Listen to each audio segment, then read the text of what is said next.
අනේ ඉන්න වලස්සු පිස්සුවෙන් වගේ කන පැණි බේරෙන පළතුරක් වල ප්‍රභේද ගොඩක් තියෙනවා. මේ ප්‍රභේදේ හරිම විශේෂයි. ඔයා මෙච්චර ඔයසි. お前だけ食べたらいいよ、半分でここ。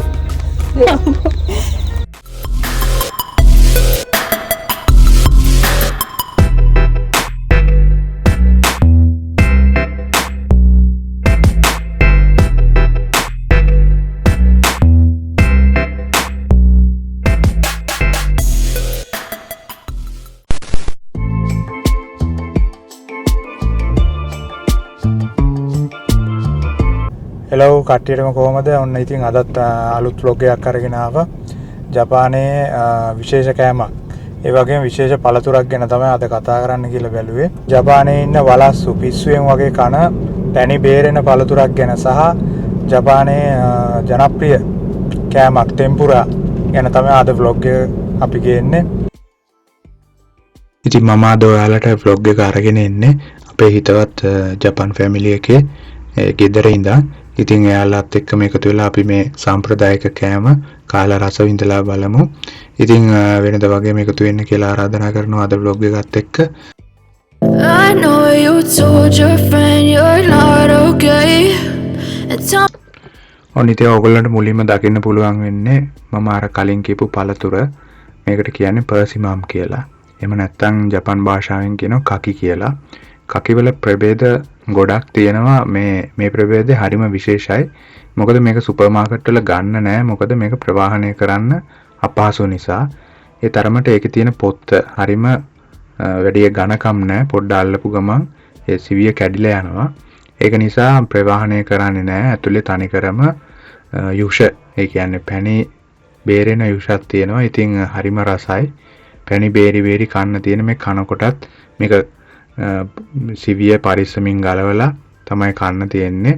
නැත්තම් මුළු ඇඟේම තමයි ගා ගන්න වෙන්නේ. ඉතින් හරිම රස පළතුරක්.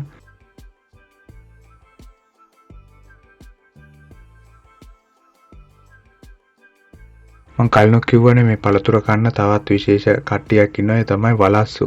ඉතින් වලස්සු හරිම පෙරේතයි මේ පළතුර කන්න. නිතරම නිවුස් වලට යනවා ඉඩකඩම් වලට පැනපු සිද්ධීන්. ඉතින් මේ පේනවනේ මෙයාත් අතාරින්නේ නැහැ. පැණි බේරි මේ කන්නේ. ඉතින් මේක ඒ තරම්ම රස පළතුරක්. ඉතින් මමත් පළවෙනි වතාවට තමයි මේ වගේ රස පළතුරක් පැණි බේරෙන පළතුරක් කෑවේ.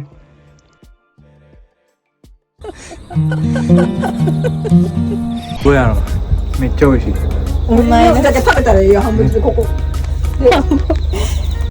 ඉතින් මේ අපි ඇවිල්ලා ඉන්නේ අපේ ජපාන් ෆැමිලි එකේ ගමේ එයාලගේ වගාබිම් තියෙන තැනට. ඔයගොල්ලන්ට කලිනුත් වීඩියෝ එහෙම දැකලා ඇති. ඉතින් අපි මෙතන පොඩ්ඩක් ඉඳලා අපි එයාලගේ ගෙදරට ගියා අපේ ඊළඟ වැඩේට. ඉතින් අපේ හිතවත් ජපාන් ෆැමිලි එකෙන් අපිට ජපානයේ තවත් සාම්ප්‍රදායික විශේෂ කෑමක් ලේස්ති කරලා තිබුණා. A few moments later. ඔන්න ඕගොල්ලන්ට මේ බලා ගන්න පුළුවන් වෙන්නේ මේ විශේෂ කෑම. මේකට කියන්නේ ටෙම්පුරා කියලා. ජපානයේ ඉන්න ගොඩ දෙනෙක් දන්නවා මේක. ඉතින් මේක මේ ජපාන් ෆැමිලි එක ඒ ගෙදරටම ගිහිල්ලා සාම්ප්‍රදායික විදියට කන විදිය තමයි අද ඕගොල්ලන්ට පෙන්නන්නේ. ඉතින් මේ ටෙම්පුරා කියන මේ විශේෂ කෑම පොඩි ළමයාම හරිම ආස කෑමක්. මොකද ඒකේ තියෙන ක්‍රිස්පි ගතියට ඒ ගොඩක්ම පොඩි ළමයාමත් ආසයි. ඉතින් නිතරම ගෙදරක හැදෙන කෑමක් වගේම ඉක්මනින්ම හදා ගන්න පුළුවන් කෑමක් තමයි මේ ටෙම්පුරා කියන්නේ. これなんオクラ、これはオクラね。オクラ、はい。かぼちゃ。かぼちゃかぼちゃ。それも嫌な。ナス。これは何ですか？これズッキーニだったかな。ズッキーニ、ズッキーニと。あ、今撮ってる？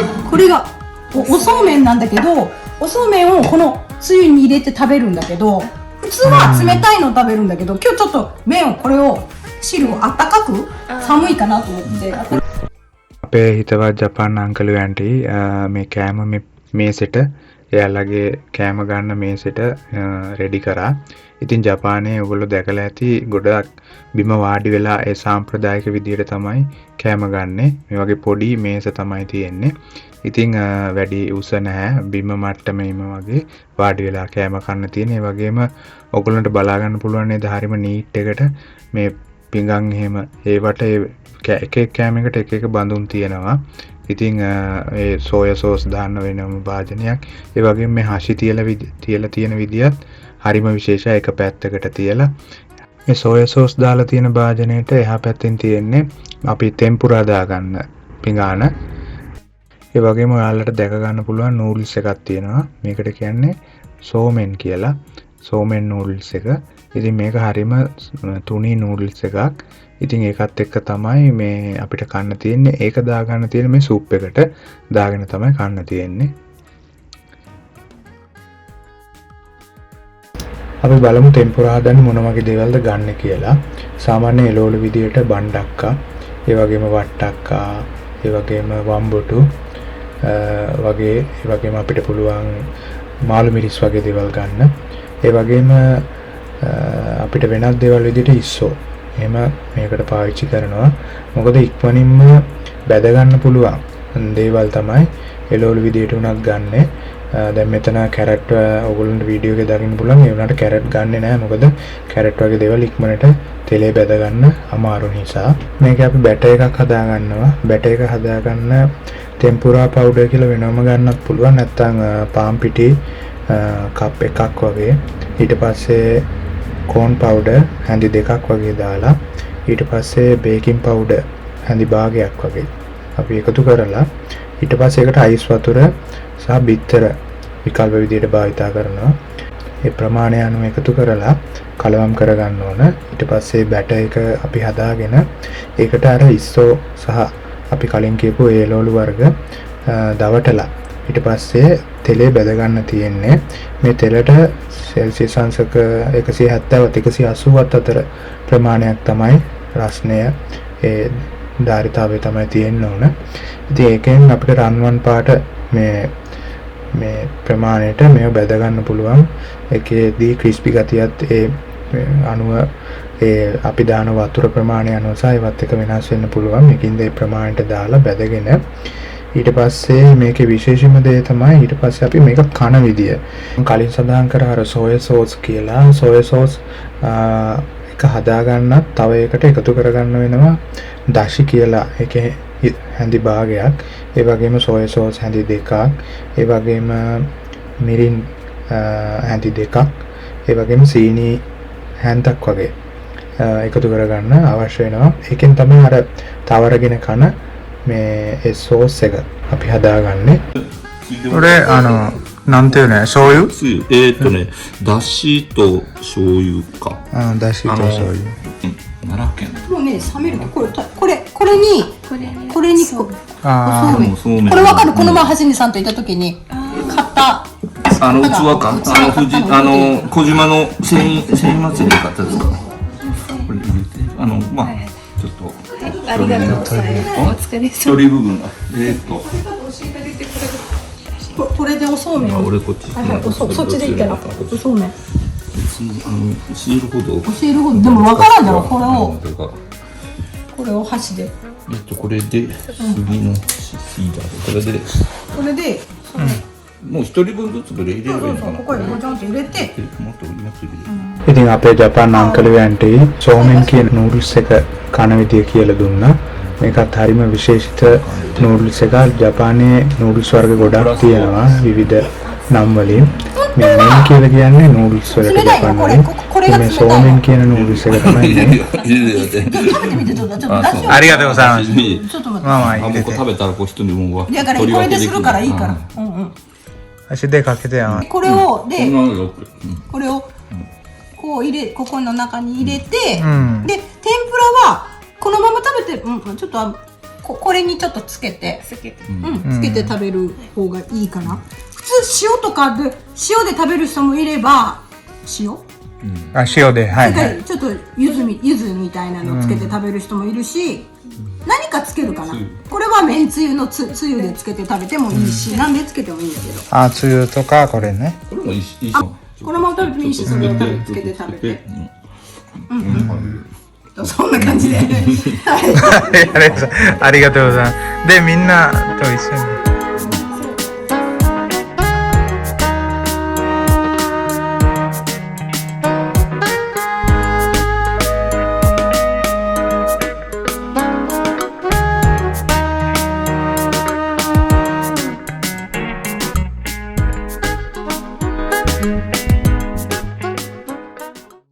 いう感じで、こういう感じでね、こんな感じで、これかなり元太いよ本当もでこんな感じで、こんな感じ。うこのため何個ぐらい？これはね、うち大体2人で食べるときに3つぐらい食べる。でこれが3つ。でこれ6入ってるから、で、そうそう。もうこれ大体もう何もなかったらもうこれとまあ天ぷらがあったら美味しい。天ぷらとはよく合うから、よく合うから。もうねこれ普通のおそうめんは2分ぐらい湯がすのよ。湯がすお湯の中にジャボッとつけて、スパゲティみたいな感じで湯がして、もうあとザーッとこう水をひっくり返して、もうよく洗うんですよ。洗ってコシが出るようにするんだけど、これは50秒ないよ。30秒じゃなかった50秒って書いてあった。 50秒50秒って書いてあったけどと思ったけど。これ見せていいよ。どれ？これ？名前三輪そうめんって言うんだけど。見ましょうね。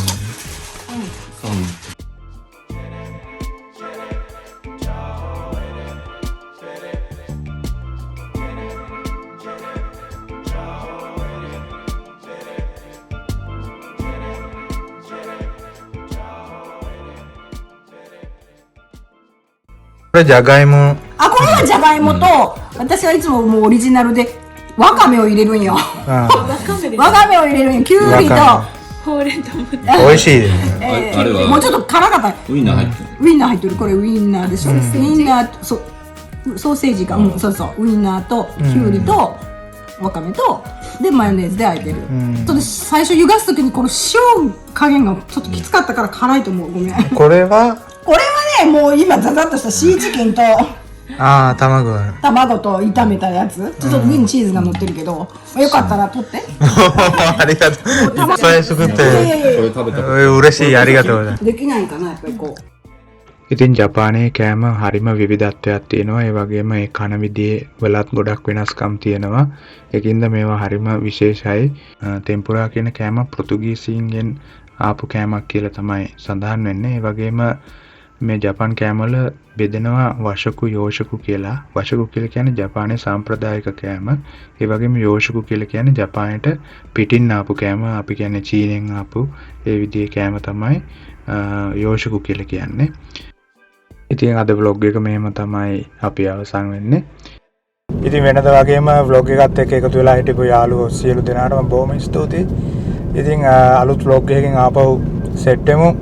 සියලු දෙනාටම ජය වේවා. ඉතින් අපි ගිහින් එන්නම්. සයෝනාරා.